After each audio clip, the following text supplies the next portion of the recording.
Well, hello everyone, and welcome back to another segment of Ask the Attorney. This is our fourth segment. I'm Miya Ingle, live in the UpNorthLive digital studio, joined once again by the great Marianne Wehr. She is an estate planning attorney for Great Lakes Center for Estate Planning. And if you've watched our previous segments, you probably noticed that, today's not Thursday. We typically do them on Thursday because of Thanksgiving. We're doing things a little early, but we do, of course, want to wish you all a very happy Thanksgiving. And Marianne, I want to just thank you for being here with me again today. Oh, you're so welcome. Yeah, I really love doing this. I really love educating, right? So I think this is a really great opportunity, just in small bites, to, Yeah, to educate people on various things, right? So I sure. really, yeah, I really love it.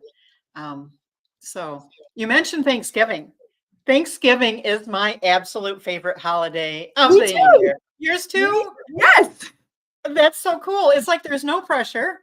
You Right? can just get together with family and friends and just have a great time. I mean, it's a Yeah. time to gather. I always think about our family is a big game playing family, right? So cards or board games. Um, Even some people will dive into the video games, but Yeah. it's just such a wonderful time. And it's a wonderful time for family and food, laughter, and again, it's just brings such great joy to me. So I'm so happy that Thanksgiving is here. It's such a great family time. Absolutely. So, with it being the week of Thanksgiving, how can people kind of tie in the conversation of estate planning while they're with their family? That is such a good question. I think of this time of the year too as a time of great reflection, right? It's a time of gratitude and a time of reflection. And it brings back like a full circle of memories for me. So I think of my dad, and my dad, he had to have a turkey that was so big. If it wasn't 20 pounds, it wasn't going to go on his table. I mean, he was just, That's he awesome. loved the bigger the better. And you would get a call before Thanksgiving and he would report to you, we found a 23.5 pound turkey. It would be like, it was like the goal was the biggest Yeah. turkey. Um, and then and then I have to say I was driving through the streets of Traverse City today and I was thinking, my family has made Traverse City home since the late 1800s. Wow. I can look back in the tax records and find my great grandparents in the 1880s. And it's just very cool. And if you look like above the storefront of Plamondon Shoes, Mhm. my mother's maiden name, her family name is on the top of that building. No So kidding. it's really cool to think that my family has and is still like kind of overseeing the downtown area, seeing how it's bustling and how Mm. it's changed, but all in great ways. Um, but I think it's really brings great pride for me that my family was here in the creation of Traverse City, right? And I thought I'd share a picture that I think is wonderful. I hope you can see it okay. Um, Tell me if you can see it. So Yeah, I this can see it. is, yeah, so this is what would be Plymouth and Shoes today. It's my family. It was a family meat market. This man right here was my grandfather, Okay. and with two of his brothers next to him, and in the background, the little boy and the man are his nephew and great nephew. Okay. So this was in it's dated on the back, 1947, which was the centennial celebration of Traverse City. And I understand from my grandmother and others that that's why they all had beards on, because apparently that was part of the celebration of the centennial. Interesting. It is interesting, isn't it? Really cool. Before this market, my great grandfather started the family business on the corner of 8th and Franklin, kind Oh, of across from Junior Tire. Um, and I'm just really proud of my family heritage. My family immigrated to the U.S. from Bohemia. This side of the family did. mhm. And you may know that Traverse City was set. There were many early families, early Bohemian families that settled in Traverse City, and my family's one of them. Oh. So I think that's very cool. Um, and every year we enjoy a reunion. My great grandparents' descendants now. Mhm. They had 7 children, so it's a pretty good sized group. We always enjoy a traditional meal. We on the shores of Lake Michigan, and we have what's what we call sauerkraut and bread dumplings. And that's kind of a traditional Bohemian meal that my family, many families in my family share. Um, and so this Thanksgiving, my Thanksgiving table will also be adorned with a couple of little Bohemian Here recipes and thrown there. in there. Yeah, That's so so cool. Gotta keep the tradition alive. that's exactly it. That's, that's the legacy of family. Yeah. So So, Marianne, you're doing a lot of reflecting here. And of course, Thanksgiving is a time for reflecting. So, does that bring about any thoughts about estate planning? it does. It really does. I mean, there's a reason I brought my family legacy in, right? It's not, I'm very proud, but it's not just to share that my family's been here forever. It's to share what I'm proud of and what my heritage is. And every family has a story. Estate planning, I think people kind of get mixed up in the whole thing of thinking it's just about what happens when I die. And we've talked enough on our 4 segments to know that it's a lot about living as well. It's really a big reason for estate planning is protecting those that you love, identifying how you're distributing your stuff and protecting your family connection in the future. I don't have any statistics on this, but I'm sure you've heard enough stories. I've certainly heard more stories than I'm happy with about families who actually fight when they lose a loved one. And sometimes those fights are so significant that people won't talk to each other again for either a long time, or if they do, there's always like buried hard feelings. And I think that is the last thing that the people in this picture would ever want, to think that their grandchildren would fight at the time that they lost of their loss. And I hear, yeah, I hear over and over, it's not always about the money. It's not always about the house, right? It's about what mom wanted. And mom may have said to one person one day, hey, when I die, if you like that table that well, you should just take it. Or she might have said to her other daughter, I don't know what to do with that table. One day when I die, you'll have to decide. And just something that simple and innocent could cause those 2 people to believe they know what mom wants with that table, and then dig in their heels over, making sure that the right thing happens. So I think it's not always intentional, and I think it's not always something that you want, but at a time of grief, there's a lot of anxiety. And I think when there's anxiety, things are said and felt differently than during normal times. So I just think estate planning is about securing family tradition. And that's why I wanted to share my family tradition, right? A full circle moment right there. Yeah. Yeah. So then, of course, Thanksgiving is a time to be with your family. It's a cherished holiday for many. It fosters a sense of connection and love amongst family members. So do you think this is a good time to talk about estate planning with your family? I do. I do. And people will know how deeply they want to dive in. I don't view estate planning is to be about death. Certainly there's planning for your death, but it is really an opportunity to be proactive and thoughtfully address important family matters. You would choose your time and how deep you want to dive into the topic, because it is a challenging topic, but it also is truly, and I've said this so many times before, but it is truly an act of love, a very deep love, wanting your family to meet at that Thanksgiving Day dinner every year, whether you're here or not. And that's where I think it is a good time. You've got everybody together, and you just have to pick your time, right? Right. So then do you have any suggestions on when would be a good time to bring it up, or how to bring it up when you're with your family? I do. I am a great storyteller, and I think so many people in so many families are, right? I mean, that's how you know about what happened in your family is somebody told the story.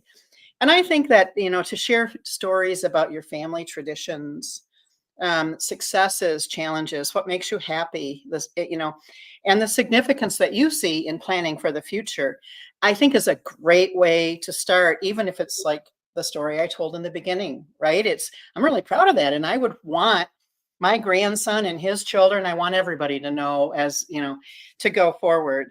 And so I would say incorporating like family legacy into your expressions of gratitude, remembering those who came before you and how they brought forward, our recipes, who came from a country that's no longer there, as part of Czechoslovakia.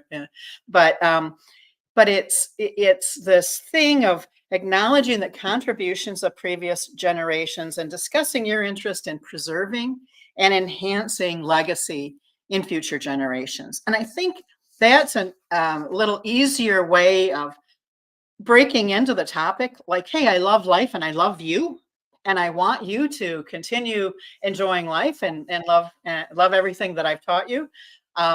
Maybe we don't love everything, but most things, right? And I just think it's a great chance to help people understand that planning is a good thing, and it's nothing to be, afraid of. Right. So essentially, to kind of just recap what you just said, maybe you want to plant the seed by expressing gratitude and sharing what is important to you. Yeah. Yeah, that's really a great way to summarize it. Share your interests that you want this table to be filled with family members, sharing laughter for many generations to come.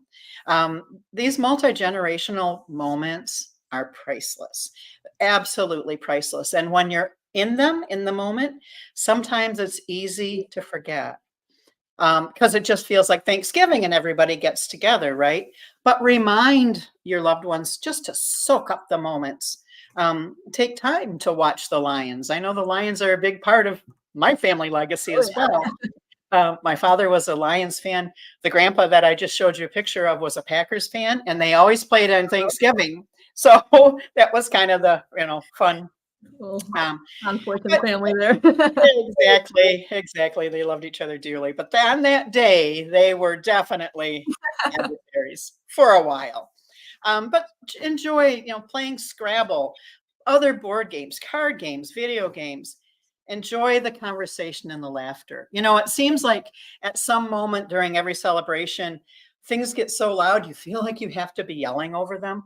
And sometimes you're like, oh, I just wish it would quiet down. But really, really realize what's happening. It's just your family coming together, and tell them you realize what's happening. Like, let them know. I wish I could capture this moment. If I could just put this laughter and conversation and fun in a jar, open it up every once in a while and be reminded of it and feel it again.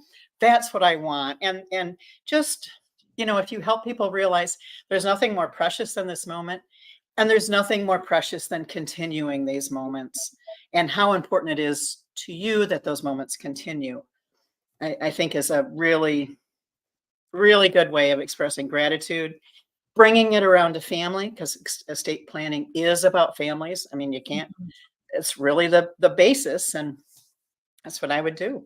Yeah. So we kind of already touched on this, but if someone does want to bring up this topic, let's say, for example, during Thanksgiving, do you think is there a better time? Like, when should someone bring it up? Yeah, that is, it may not. I mean, sometimes I have a kind of a funny sense of humor, but as I was thinking about this, the right time to say, if I were to die tomorrow, wouldn't be when you're carving the turkey, right? I mean, I really don't think that would be Not with a knife in hand. the right message, right? Or if you were to die tomorrow as you're carving the turkey, so probably not then. But probably after things relax, the dishes are done and people are, just kind of enjoying their time together. Just, I think, bringing up those memories. And what you really can do is say, I have been tuned in recently to estate planning, and I think that'd be a great gift, to give to all of you, my family, right? And that can kind of start the topic. You can also tell if people are really, really uncomfortable. you know when not to go deep, right? You know when to say, well, anyway, I'm interested in it, and I'm hoping to have my estate plan done by, set a time by Christmas or the end of the year, Valentine's Day, something like that. And I would do that as a emotion of love. You could also, for those who have a hard time talking about the topic or don't know enough about the topic, can encourage your loved ones to come to one of my workshops. Remember, I love education. My workshops kind of cover the gambit of estate planning in about an hour and a half. I try to make them lighthearted and fun because I'm that's just the kind of person that I am. But I have workshops that are in-person events and also those that can be registered for virtually. Um, and that can also soften the message because everyone's hearing it at the same time and thinking, oh, now I kind of get it. I kind of get why mom and dad are talking about this. They're not Mhm. talking about dying tomorrow, but they're talking about having good plans. So we talked last week about healthcare directives. They want to have something like that together so that when the worst happens to them, we're not running to the court to find a guardian. And so I just think that maybe there's some messaging in my workshop that might help families understand and help Mhm. them understand why and how you made decisions. So do you So think that would be the biggest benefit of bringing your family with you to these workshops instead of just going alone so that they understand too? I think that's an important one. I think there's a couple of good topics here. It really helps. It would really help your family understand the process and understand the decision processes that you went through. May help conversation and transparency going forward. But the other thing that strikes me is I mentioned this before, but I often kind of get the sense that people are looking at estate planning as something you do when you're older, a little bit older, right? And during our first session, we talked about estate planning and who should have one. And we concluded that anyone really over the age of 18 needs something in place. Right. May not be as complicated as the plan they will have when they're 40, but they need something. And we concluded that there's no level of wealth that is needed before one is put into place. And also, I think a very important to me, um, and I look back and I think, boy, I didn't know about this. I guess we were lucky.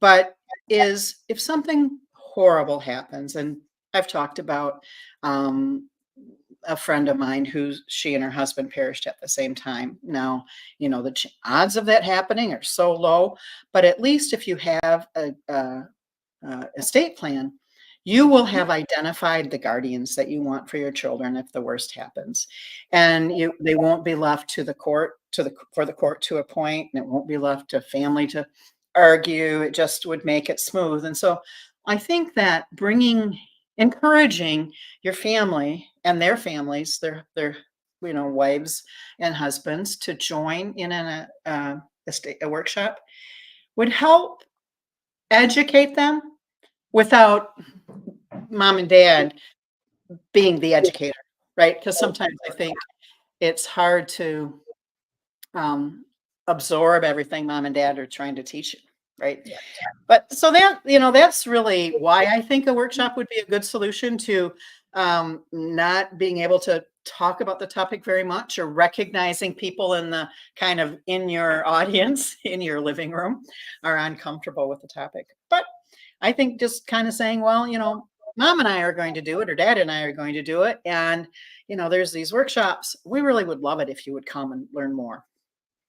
Is one, I mean, that's an idea that struck me when I was thinking about this topic. Sure. And so staying on the topic of family, um, do you think that estate planning protects family relationships? Oh, I do. I truly do. I think on I hate to use the term so many levels again, but one thing that happens to people's estates if they don't have a plan is everything that they own needs to go through that process of probate, which in December, I'm going to talk about probate, and then I'm going to talk about a revocable living trust. But it goes through the process of probate. And probate is a place where families fight. It just happens. People disagree with the person that's going to be the personal representative. They don't think things are being split properly. They think mom and dad had more than they had, and where's theirs? And it's not really. It's just set up in the wrong way because it happens right after death, right when family members are grieving, and when you're grieving, I've just recently been through it, you really are not yourself. You're not thinking like you normally would think. You might say things that you never would mean in a million years, but it just felt like at the moment you needed to bark that out. And those are the times when those emotions come to light. And I think I talked a little bit about this, but um, it's not always about the money. It can be about um, the antique table in the corner that mom didn't think anybody wanted, and she had those couple of conversations that I was commenting on. And now those two sisters believe wholeheartedly. One says mom said she wanted me to have it, and one says mom said she wanted me to assign it to somebody, right? And now those two sisters believe that they are carrying out mom's wishes when mom really, those were two innocent conversations. She never meant to have that much meaning. So I just think that during a time of grief, anxiety often raises its ugly head. And I believe that is what causes sometimes many of these fights, where people now don't talk to each other or they have horrible memories of the time. And so if with an estate plan, you're able to establish a clear plan for distribution of your assets and inheritance. You can talk, you don't have to tell your family everything you've decided, but you can let them know what's in there is your decisions. It's, it's what you want, and you thought about it in the best way you could. When you discuss like documenting family heirlooms, those have various emotional meanings to them. And so you want people to know you're passing them down according to your wishes. And I think you probably want people to know, hey, if you're receiving this and I thought it meant something to you, share it with whoever it means something more to, right? So I think as when you do an estate plan, you're more apt to be able to say to your loved ones, this is what I wanted. This is how I decided. And, daughter A isn't wrong and daughter B isn't wrong, but this is what I decided. And from what I can see, just that clarity and transparency really helps. So that's one of I believe that estate plans really keep families out of conflict.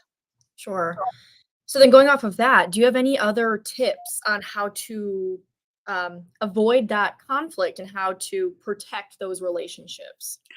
I do. I guess you can see I don't mind being in front of the camera myself, but I think it's a great idea to record. With today's technology, you can just pick up your smartphone, right? And you can just record yourself, or you can take a video of yourself, however you're comfortable.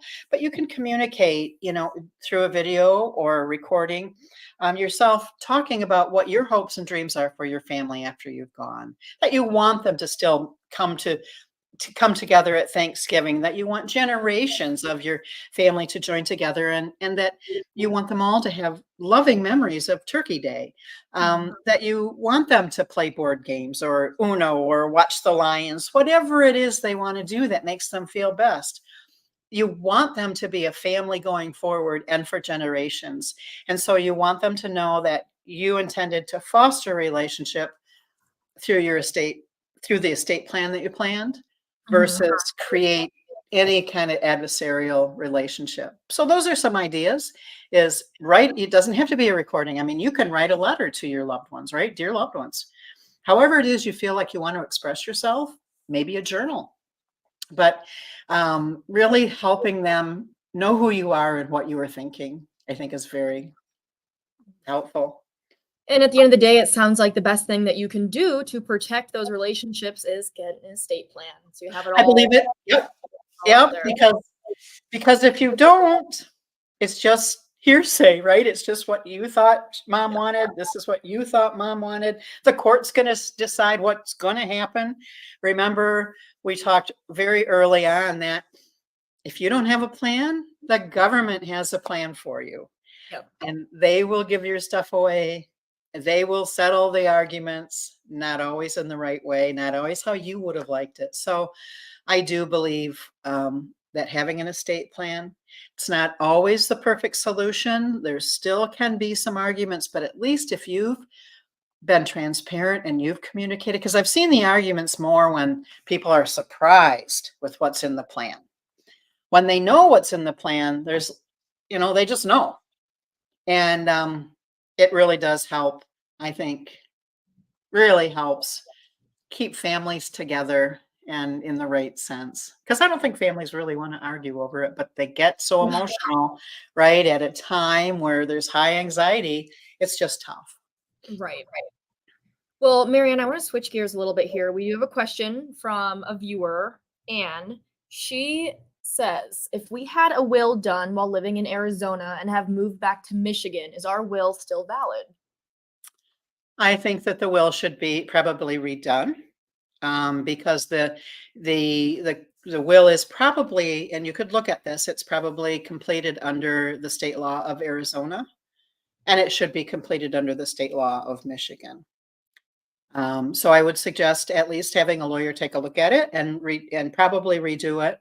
And then maybe work with that lawyer too to talk about what your objectives are and to determine if a will is what you want for your probate, for your estate, and or if you want something different, like a revocable living will trust, a revocable living trust.